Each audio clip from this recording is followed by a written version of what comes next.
Welcome to episode 188 of The Numbers Game. I'm Jase. I'm joined by Nick and Marty. How are we, fellas? Going well, thanks, Jase. Got a bit of dilemma down at the dog park at the moment. Since we left Penny at dog days, which she's obviously turned from a pup into a woman, I don't know what went on there, but any time another dog tries to sniff her in any way, it's full-blown attack.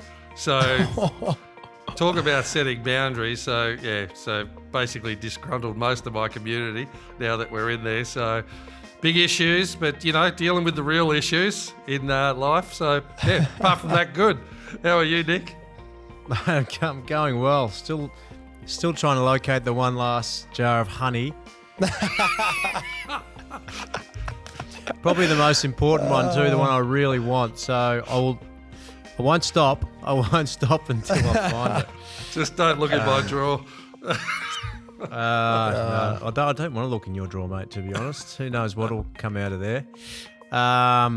Look, I'm good. Look, it's only honey. I'm sure one day in some life I'll be able to find the same kind of honey again. Not sure. I'll keep hoping, but Big dilemma around the office. how are you, Jase? Looking good, mate.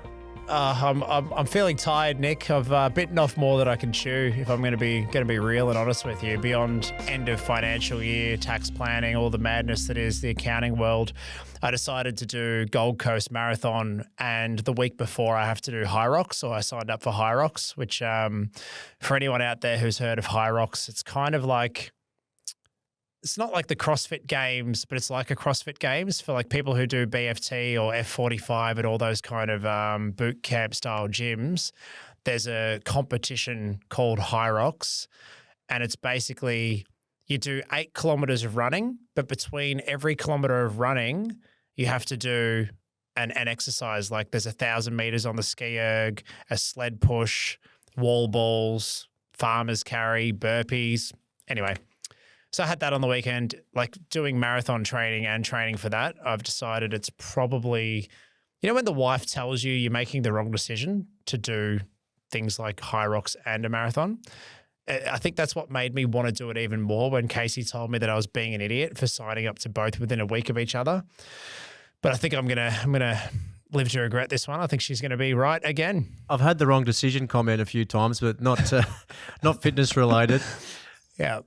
Yeah, but good. Well, you are. There you go. You're looking fit, so I'll try my luck anyway. Hopefully, there's a bit of luck when it comes to my ability to get through High Rocks, and then 7 days later, I'll need some extra luck to be able to run the Gold Coast Marathon. But Marty, while I'm talking about luck, does that have anything to do with what you've brought to the table today? Look, I thought glad you mentioned it, Jase. Lovely tie-in, really.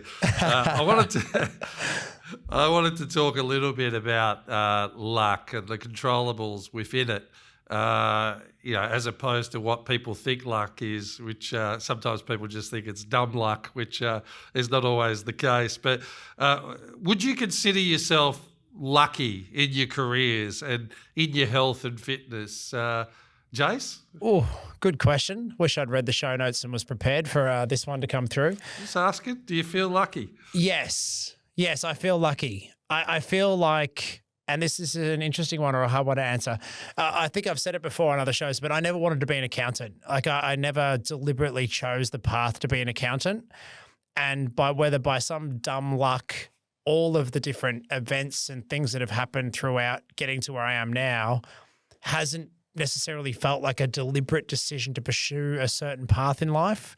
It's been having, I guess, some kind of trust in the universe, which sounds a bit wanky in itself, but a lot of things have fallen my way that have allowed me to continue to express myself and go down this path. And even right up to before I took the job as an accountant, I was, doing the police course, and I was doing the fitness test to become a police officer. And, even saying that out loud sounds crazy. The fact that I'd now ended up, having an accounting firm, working with Xero, being on CPA's public practice committee. I'm as ingrained in the accounting community as ever, more than anyone, more than most people that I know who actually wanted to become an accountant. And I was the guy who was like, accounting, stuff that, how boring.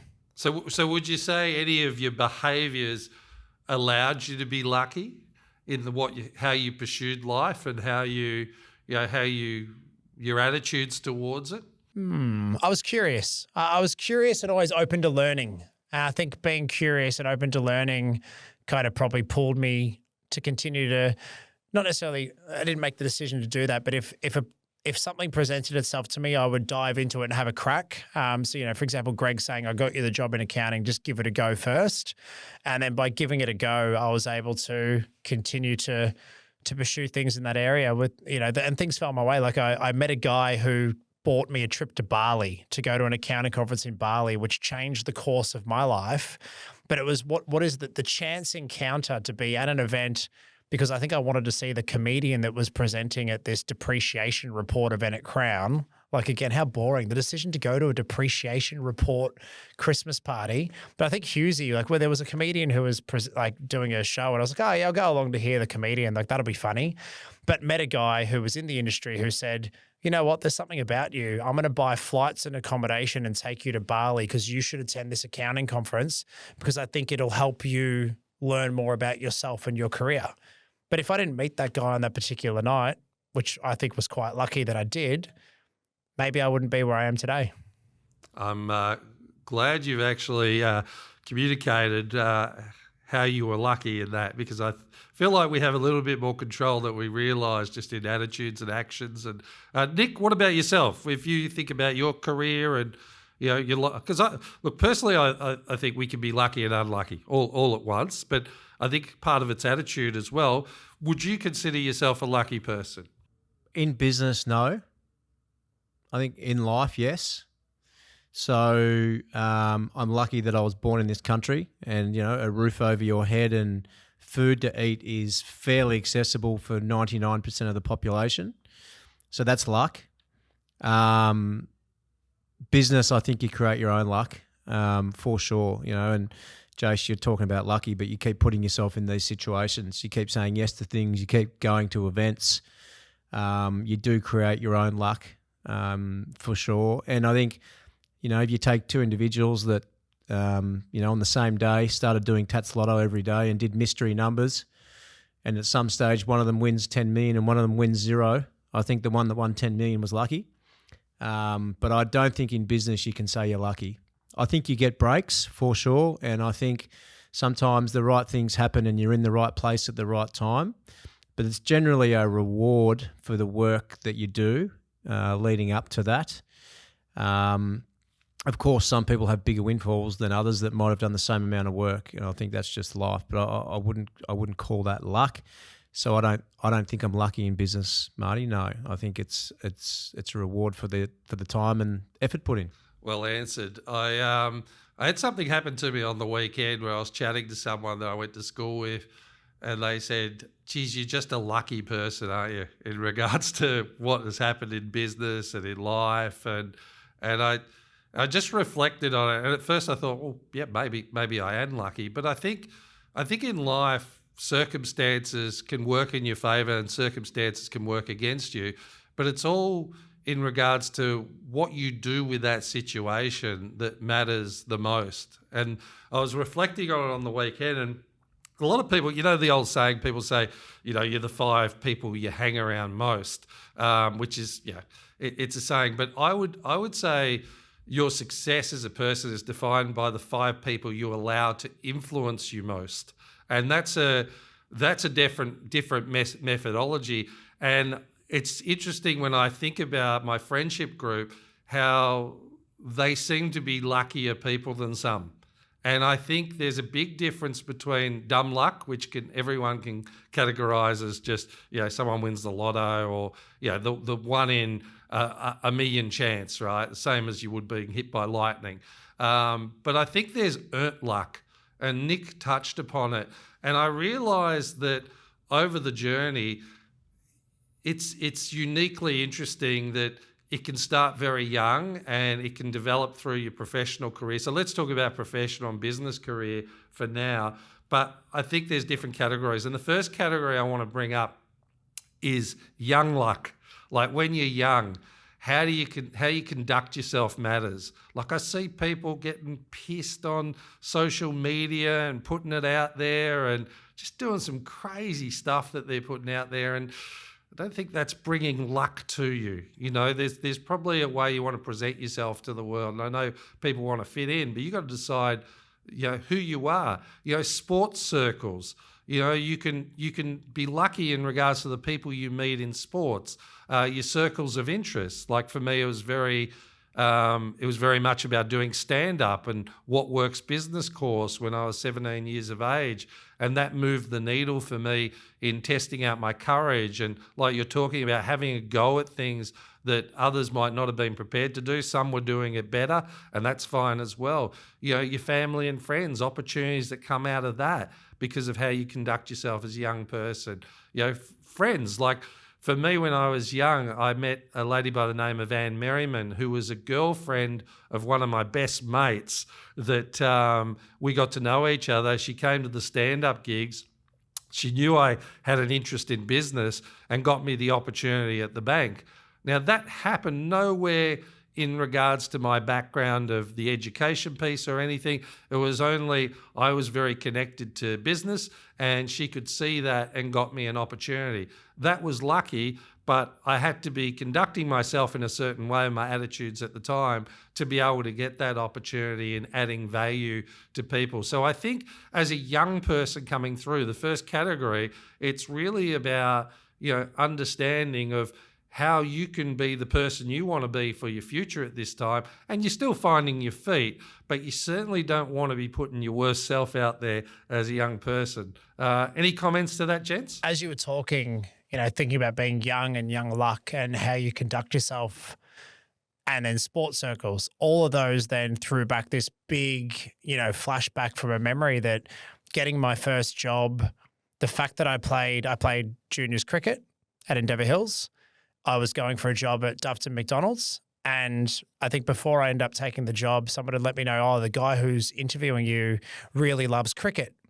So as a young person who wanted this job really badly, I knew that my connection with sport and the sports circles allowed me to have this conversation and conduct myself in a way to be a little bit more confident than how I would have usually felt. And McDonald's was definitely something that, you know, again, you know, as you said, Nick, you know, where you position yourself and how open you are to learning and everything else, that job and the lessons that I learned, the people I met have influenced my entire life. And whether lucky or, you know, meant to be, all those things. But yeah, it was interesting to go, if I didn't play sport and I'd sat down to have a conversation with this guy and had nothing to say, would I have been the right candidate for the job?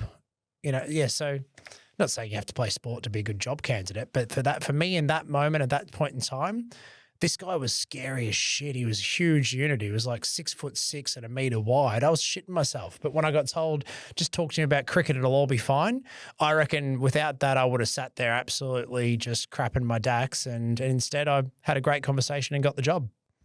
Yeah, that perfect example. Nick? I just think about sport, and I think this is not to say everyone should say sport, but in what other circumstances can you get such a large community of people in a short period, and different types of people from all walks of life that come together? You know, outside of, I'm just thinking of some other examples. Religion would be one. I'm not religious personally, but if I look at religious circles and groups, it brings people together and gives you access to a lot of different people pretty efficiently, I guess is the word I'm looking for.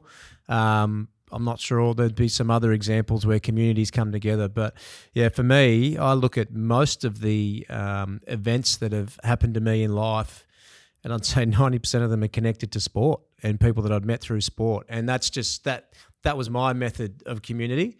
Everyone else, people will have different methods, but it's engaging with people in big groups and meeting all walks of life. I had exactly the same with sport. You know, I still see clients today based out of those early days through sport. Now, do you think you would have warranted respect in your actions and behaviours in those sporting circles that brought opportunity to you? Not knowingly, but looking back now, yes. I think you are who you are, right? And the type of people you are comes out and again, I'll keep saying sport, but in any community. So I'd say yes. Yes is the answer. Could be netball, could be drama, could be theatre, could be anything. It's like, it's how you show up. Yeah, it's how you show up in those circles that draw people towards you, and people want to, there's usually collaboration, or people want to get to know you a little bit more, and opportunities and doors open through it. So even at that very young point in life, you can set the standards that people are drawn to. So it's a great foundation piece, definitely. The second one is you get an opportunity, the door opens, and it's now what I call skill luck. So we have young luck and now skill luck. Like, how do people advance their skills to their own performance? That they're coachable. They'll look to learn things outside of the job itself. They're hungry to accelerate their learning and capability. They focus on one focus and become a lead at it. Like, how many times do you see people be very general across different things? And sometimes as you get older, you need to be, right, as well. But to have one focus and set yourself apart from everyone else as a point of difference. And they apply what they learn. So they learn something and they apply. I've seen a lot of knowledgeable failures that said, I have to learn this before I apply it. And then they get to the point of application and they don't take the actions and go, have to learn this, and then I'll be successful. And the same thing happens. So they just keep acquiring knowledge without taking action on the knowledge, and they don't get this real ripple effect of opportunity based on behavior around the learnings. Is really cool. And they show courage in their actions, like they earn, almost demand respect in regards to bringing on a skill and putting it out there in the market. And I think this is really somewhere, as a young person coming through, that you can really set yourself apart in regards to acquiring skills that give you a point of difference in your focus on what you pursue.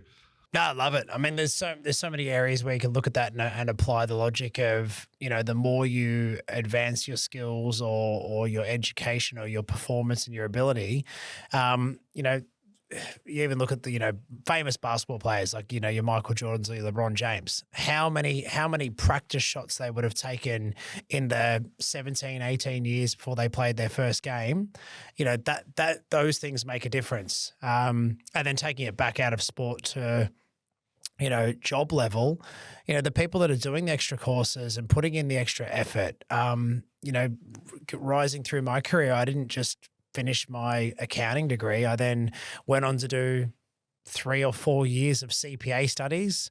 Beyond that, I was doing business advisory courses. There was a course called Business Blueprint. I'd travel to Sydney every quarter to sit in a room with 100 or 200 business owners and hear about their problems and be educated by this business program on how to solve problems for business owners. And I was the only person in the room who was sitting there as an employee. I worked for an accounting firm at the time, and I was surrounded by, anywhere from 100 to 200 business owners at a time.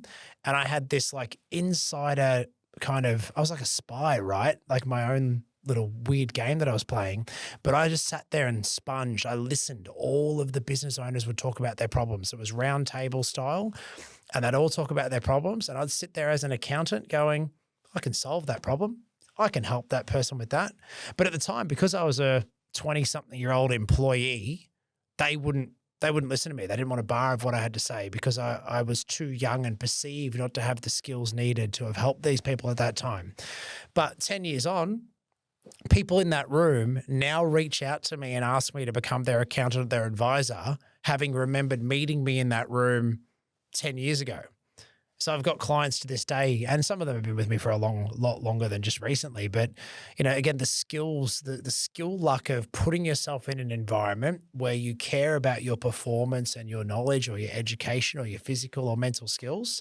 It's real. And there's a real tangible outcome to doing that. So I would say luck is 90% controllable. When you hear that, you are always going to become a business owner. And years later, the people in that room saw value at a whole different level given the actions that you took over that 10 years.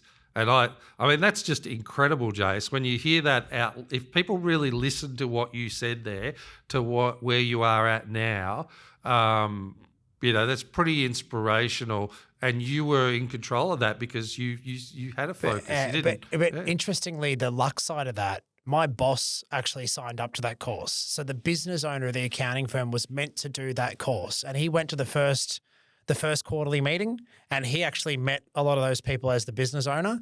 But I believe he got a new girlfriend. And I don't know whether she became pregnant at the time, or I think he just was more interested in, rather than going away on the weekends, I think he wanted to spend more time with his new partner. And he went, Jase, I want you to be trained in this anyway. So I'm going to interrupt there. He chose you, right? You knew where that was going. I knew it was coming. I knew I was not going to get away with saying the luck.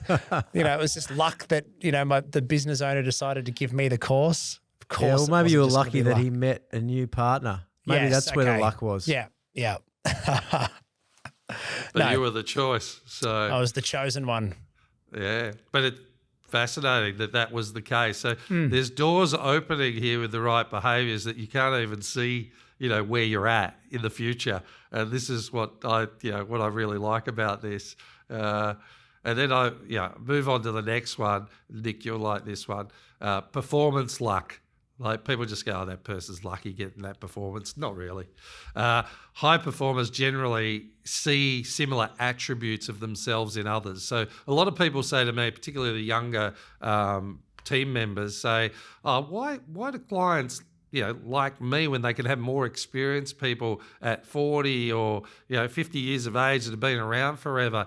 It's like those types of clients that are high performers see similar attributes in themselves when they see you operating at a younger age. So they want to foster that. It's natural. They want people to do well, that when when they can see that similar sort of track that they've had, or they see you transcending their own performance beyond their own in a similar time frame and actually admire and inspired by it. So the right people will open doors more aggressively with the right behaviours that you're doing. And like I said before, generally you'll see people utilising their learned skills to advantage in the market. And if you do the best and you get a result, best you can, and you get a result, someone will present you with better opportunities down the line. Don't always know when it's going to happen, but if you're consistent on that, you will be presented with opportunities. And you always have to remember, this is layering young luck, skill luck, now into performance luck, that the top 20% of industry, and I don't care what industry that is, generate 80% of the performance. So you want to really, within that top echelon of performance, work towards that type of result, upskill yourself to that level. And if a market contracts, so let's say it's a bit of a slower market out there, you then have a higher skill level, a better work ethic, you've got better relationships, greater cut through, and you'll have a distinct advantage. I love challenging markets for this reason, because the cream rises to the top and the gap widens. And you always got to think, whether you're dealing with an employer or a client, how difficult is it to replace you? If you're in the top 20%, you are always going to be a required person. And that goes beyond just, a financial performance. That's in regards to your values, in regards to a lot of different attributes there. But it's the same as a client. How easy is it for that client to replace you as a professional? If you're bringing that skill to the table we talked about earlier, then you're really setting you apart. And the more challenging environment, the more you'll get cut through and find a way to do well. Nick, performance luck or just earned luck? No, earned luck. And, two words that come to mind when I'm reading through those points, effort, number one, and the second one is habits. And, I think about the people in our business who outperform, particularly now, because there's no doubt it's a quieter market for us, being in mortgages. Financial planning's busy, but mortgages is quiet. Why is it quiet? Well, the market's down. Traditionally, this time of year, a lot of real estate agents take time off, so the market does go quite quiet in winter. But the busy guys or the busy brokers are still busy. They're still busy because they've got a good pipeline of clients. They're doing the same things. They're still making the calls. If anything, they're making more calls because they're not as busy. So I think about, not just our business, but all businesses. And real estate's a good example. Really difficult at the moment, and you're seeing contraction in that market. And we're actually, one of the good indicators for us is when we put an ad on Seek, whether it's for a mortgage broker or a lending analyst that we're looking for at the moment, a real good barometer for what's happening out there is how many resumes you get. And at the moment, we're getting a lot of quality resumes, which means other businesses out there are really struggling because people are looking for an opportunity elsewhere. I put it back to, I know we're talking about individuals, but even our business, Marty, you look at the things that we do repetitively to make sure that we are not quiet in a down market. Now, one of the things we do is we catch up every 30 days at the start or the end of the month, and we look at market conditions and we look at what's happening at the moment in our market. Where are the busy areas? Where are the not so busy areas? Where can we extract opportunity that we might not have had in the last month? And let's go all in on that for the next 30 days to make sure that our volumes don't drop. So that's habitual. That's something that we do all the time. And it means that we stay busy in quieter periods. So lucky you do that. Lucky we do that. Lucky we met someone who taught us to do that. I don't know. So, for me, performance, luck, effort, and habits are the key words that come to the surface for me. Absolutely. And when you're performing at a higher level, then, you'll be attractive in the market and opportunities will, work for you, and people will want to have you on board. And that's where team luck becomes involved. And you touched on it there, Nick, in regards to the benefits where you increase the gap further. So finding the right team is critical to your ultimate success because you learn from each other's mistakes, you get wider perspective on opportunity, you collaborate, you become stronger. So this is all going back to that sports team or theatre group you're a part of in the younger days, but this is now at a superseded level, but you've got to earn the right to play in that top team. And for me, great teams are a rising tide that continue to grow and develop together and support each other and really, see what the best is they can do. And it's like sport again. Sorry to bring sport into it to our audience, but hopefully they can relate. A-grade players inspire A-grade players.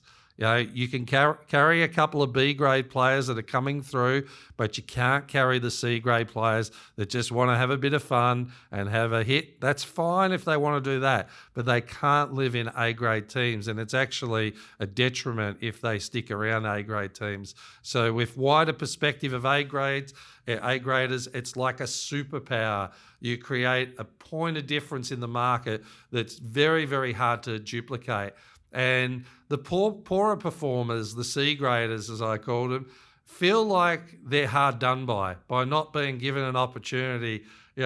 A-graders, when there's poorer performance out there in the market, course correct, like Nick says, get together, find a way, readjust and continue performing. So there's no excuses. They love to win. They love their clients to win. They love their team to win, and ultimately they win. Whereas sometimes poorer performers are happy to win at the expense of everyone else for a while, but it's not sustainable. It'll eventually be found out, and then ultimately, they'll suffer at the hands of the team. But team luck, again, it's like anything, a great plan for a team, how you can bring your best to that team in order for everyone to win a premiership and ultimately produce something greater to the market.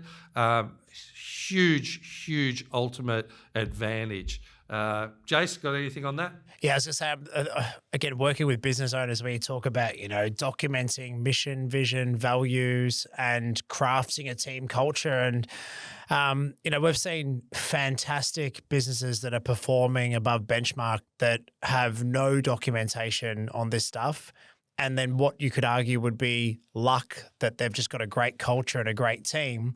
But ultimately what it comes down to is, the business owner or the senior leadership team have created a culture, even though they don't know that it's not documented or it's not kind of written on the wall or a set of rules, but the actions of the top performers lead the way for everybody else to follow the actions in the team. And you either get found out really fast if you're not performing the same way as the top performers, if you don't act like them, look like them, talk like them, and follow in their footsteps, you find your way out of a business pretty fast when you realize that you don't form part of the cohesive culture that exists, the DNA or the core of a business that you go and work for. And that's something that is unwritten. It's as I said, it's in the DNA. It's stitched into the cloth that people wear to work every day.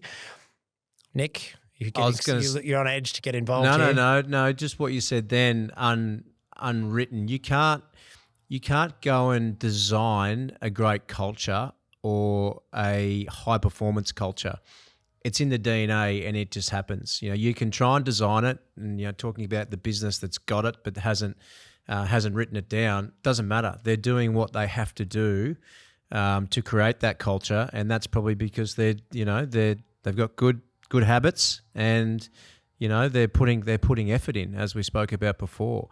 And I think the other thing too is, don't be guilty about having a high performance culture. And I think these days sometimes we're thrown into guilt for having a high performance culture. So that's, if you only want A and B graders, to Marty's point, and you don't want C graders, then there's absolutely nothing wrong with that. And again, to your point, C graders will be found out in a high performing team, and we can definitely relate to that. You put the right people in a room together, it almost transcends the culture beyond what your expectation is as well. So, which is another, that's another benefit. Okay, so we have a great team. Now, when you transcend it to a business level, then there's partnership luck as well. So you meet people on a business to business level that are complementary to your own strengths. Now, this again, it might seem a little bit lucky, but it's designed by who you are as a person and who that other person is as well.